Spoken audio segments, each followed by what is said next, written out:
In the near future, a calamity known as the Ruin causes society to be reorganized.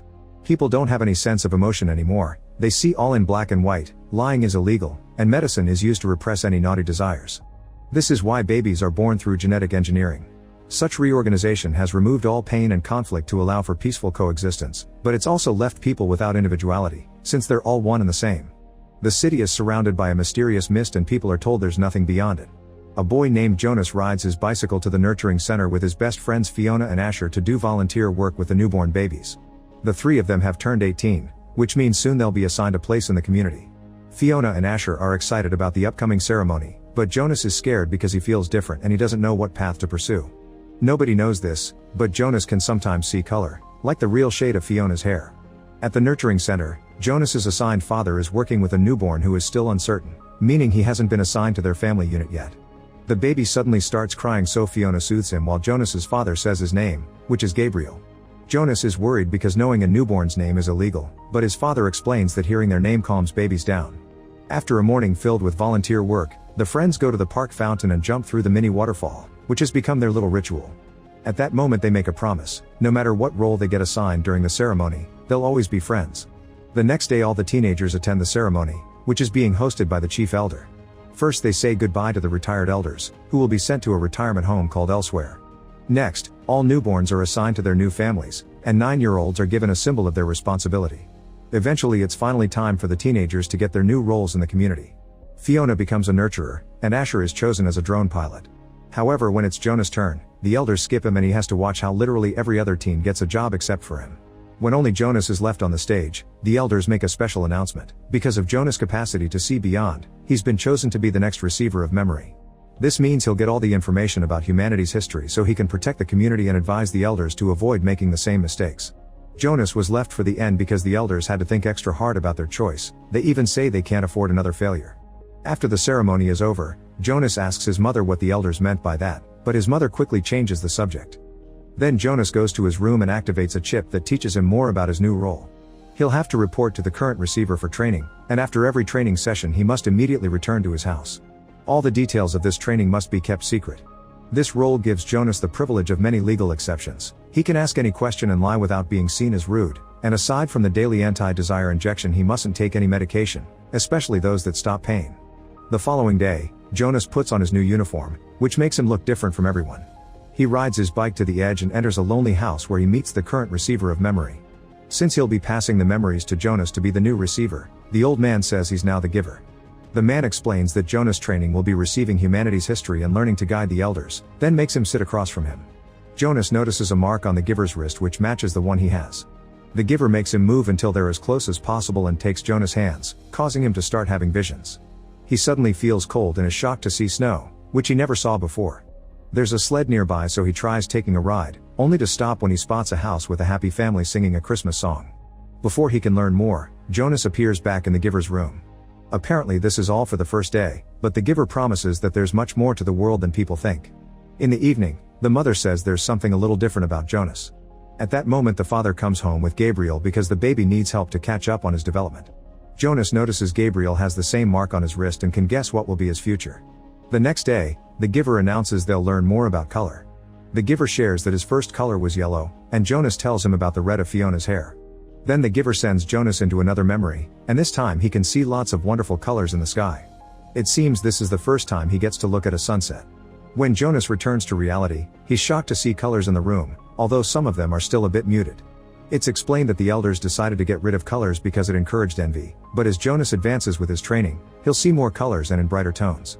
When Jonas looks out the window, he's surprised to see a wonderful tree among the mist and realizes that they were lied to about there being nothing beyond the mist. The following morning, Fiona finds Jonas laying on the grass and watching his surroundings. He's amazed by all the colors he can see now, but Fiona of course doesn't get it. The teens dare to hold hands only to be interrupted by Asher, who invites them to watch the drones fly. The group moves to the best viewing point and Asher shares that in his new job, he's seen elsewhere. It turns out it's just a few farms with houses, but he also saw 2 huge rocks that formed a triangle. Next, Fiona and Asher ask Jonas about his job, but since he isn't allowed to answer he wants to show them a trick. Not taking him seriously, Asher goes back to his own training, but Fiona follows Jonas' instructions. They grab some trays and sit on them, then they push themselves down from the viewing point into the grass as if they were on sleighs. Both teens laugh as Jonas helps Fiona to her feet, but the community radio reminds them that it's rude to touch people outside their family unit. Meanwhile, the chief elder meets with the giver to discuss Jonas because he was caught almost sharing his training with his friends.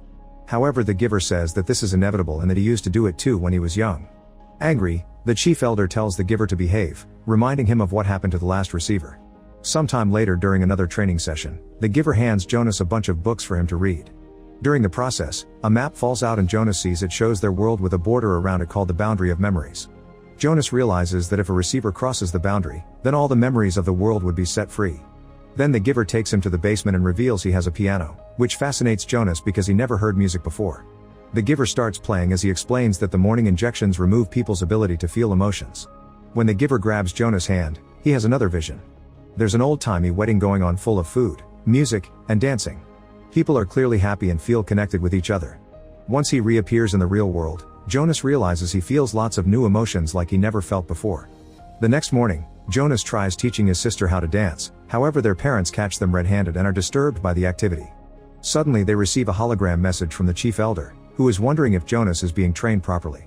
Jonas assures her that he is and lies, saying he and the giver sit together and just talk. Then Jonas leaves for training, but instead of taking the injection, he grabs an apple. Once he's gone, the chief elder asks the mother to keep a close eye on her son. Days pass and the giver continues to show Jonas all kinds of memories from the old world. Jonas gets to see how different people could be and learns about concepts like culture, art, and religion. He also learns about the animals that used to coexist with humans. The giver makes sure to touch every important historical milestone and Jonas slowly understands how the old world was richer and more complex. All this also helps him see better colors in his city. After a few weeks of training, the giver announces Jonas is finally ready to know pain. He grabs Jonas' hand and shares the memory of some poachers killing an elephant, which leaves Jonas crying for the first time when he returns to reality. The giver comforts him but also warns him that it'll get worse. That night, Jonas can't sleep and decides to comfort Gabriel instead, holding his wrist to show him some memories of animals. Gabriel sees it all, confirming he'll be a receiver in the future. Afterward, Jonas watches Fiona at the window and as he falls asleep, he sees the two of them kissing. The next day Jonas tells the giver about this, expressing his confusion because that memory didn't happen. The giver explains that Jonas had his first dream, which is a combination of reality and fantasy. He also points out that Jonas is finally starting to feel love. Sometime later, Jonas goes bicycle riding with Fiona and can't stop thinking about the concept of love. She tries to ask him about his job, but this time he knows not to try anything weird and avoids the questions. Afterward at home, Jonas asks his family about love, but they just say it's an old concept that no longer has an application. After dinner, Jonas tucks Gabriel in and tells him that he loves him as he shares a few more happy memories. The next day, Jonas arrives at the giver's house only to find him on the floor. He immediately rushes to help him and the giver tries to stop him, but it's too late. A memory puts Jonas in the middle of a battlefield, and next to him there's a man bleeding to death. There is violence, blood, and death all over the place. Jonas then fires his gun, supposedly killing someone. Soon Jonas wakes up and he's horrified by all this pain, grief, and suffering he just experienced. The giver tries to explain Jonas wasn't supposed to see that yet and that this training is precisely done to prevent another war, but Jonas has taken too much and announces he can't do this anymore, so he leaves. Watching him go reminds the giver of the time Rosemary left him too. As Jonas crosses the park, he realizes he can't just go back to his old self because he has all this knowledge that makes him see everything different. Asher notices he's acting weird and tries to check on him, but Jonas ignores him. However, he does react when Fiona approaches him and admits he stopped taking his injections. He also confesses he wants to quit his job. Jonas encourages Fiona to stop taking the injections too and asks her to meet him tomorrow at the fountain. Later, Jonas returns to the giver's house and finds him in the basement watching a memory of Rosemary and his younger self at the piano. The giver explains that Rosemary was his daughter and she was supposed to be the next receiver. However, when he showed her a memory of a mother losing her child, it was too painful and she couldn't take it. The next day Rosemary told the elders that she quit and she was sent to elsewhere. Jonas thinks that living in elsewhere doesn't sound too bad, so the giver shows him a hologram with the truth. Jonas' father appears handling a pair of baby twins, only to take one into another room and inject the baby on the head. Because the society only accepts there can only be one of the same thing, twins are always separated and one is sent to elsewhere, which is just a metaphorical name for execution. This means the retired people who were sent to elsewhere are dead as well. Jonas is horrified by the baby's death, but his father doesn't appear to understand what's happening. The giver explains that humans don't grasp the concept of death because they've never been introduced to it. Furious, Jonas demands to know why nobody ever did anything about this, so the giver reminds him that people can't feel and therefore don't have any emotions to act on. Moments later, Jonas arrives at the fountain and finds Fiona feeling rather unwell. She confirms she didn't take the injection, so she's overwhelmed by all the new things she's feeling. Jonas holds her hands and kisses her, making her feel better and promising more wonderful things in their future. After Fiona leaves, Jonas finally remembers that he dreamed about her when he was a child, and when he told his parents, they fixed it with an injection. Afterward, Jonas goes home and notices Gabriel isn't there, so the mother explains that Gabriel failed the maturity test and will be released into elsewhere. Knowing the real meaning now, Jonas refuses to have dinner with his family and rushes to his room to pack a bag. Then he escapes through his window and rides away on his bicycle. Suddenly Jonas finds the way blocked by Asher, who reminds him leaving his home this late is illegal.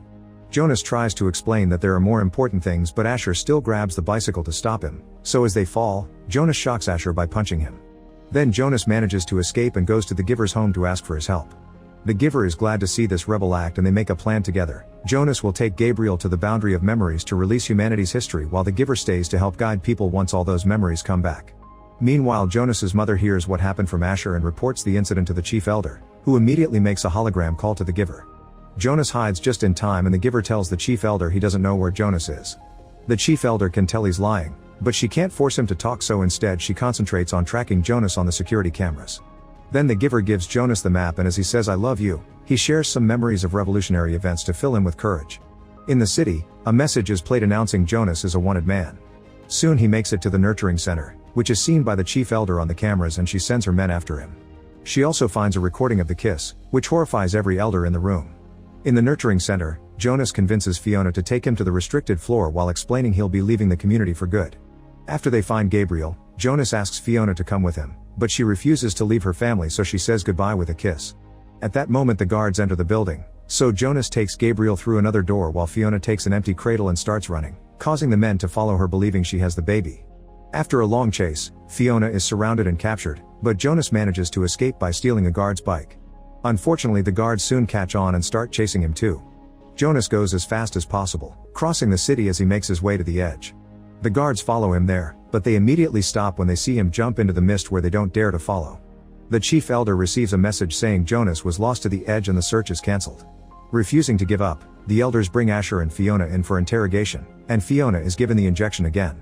After the chief elder finds the video of Jonas telling Fiona the plan, she and the guards arrest the giver by knocking him out. When the giver wakes up, he finds himself in a prison with Fiona. The chief elder holds a ceremony of loss for Jonas so people won't be surprised by his disappearance, while at the same time she orders Asher to find Jonas and get rid of him. Meanwhile, Jonas safely lands on a desert and is amazed to see nature outside the giver's memories, especially the warm light of the sun. He only stops riding at night to rest by the fire. Eventually the bike stops working, so Jonas continues traveling on foot while carrying Gabriel in his arms. At that moment Asher's drone friends him, so Jonas begs his friend for trust. Without a word, Asher starts chasing Jonas and Gabriel with his drone until it's close enough to pick them up. Asher guides the drone to the river and drops the boys in the water, hoping this will help them escape while still looking like they're dead. Once Asher sees the duo is okay, he takes the drone away and tells the chief elder that he's successfully finished his mission, which is the first lie he ever told. Minutes later, Jonas and Gabriel leave the river to continue traveling under the harsh sun. Jonas thinks about Fiona to get strength to keep going. Speaking of Fiona, she's visited by Jonas's mother, who informs her she'll be sent to elsewhere. A desperate Fiona starts sharing all the wonderful things Jonas taught him, saying humanity has been robbed. Eventually Jonas and Gabriel leave the desert and make it to the snowy mountains. While dealing with the bitter cold, Jonas takes out the map and starts looking for a tower, but he can't see anything and passes out.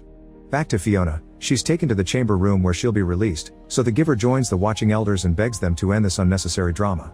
However, the chief elder refuses, reminding the giver that love only brings jealousy, hate, and violence because people are weak and selfish. At that moment Jonas wakes up because Gabriel is crying. Buried in the snow, he finds a sled and remembers his first given memory, so he sits on it and the duo quickly slides down the hill. This helps them finally reach the tower that marks the boundary, and as they cross the force field, all of humanity's memories are released just in time to stop his father from giving Fiona the lethal injection. As the city fills with color again, Jonas and Gabriel find the house from the memory and settle down to wait for Fiona. Make sure to subscribe and turn on notifications so you can watch more videos like this. Thanks for watching.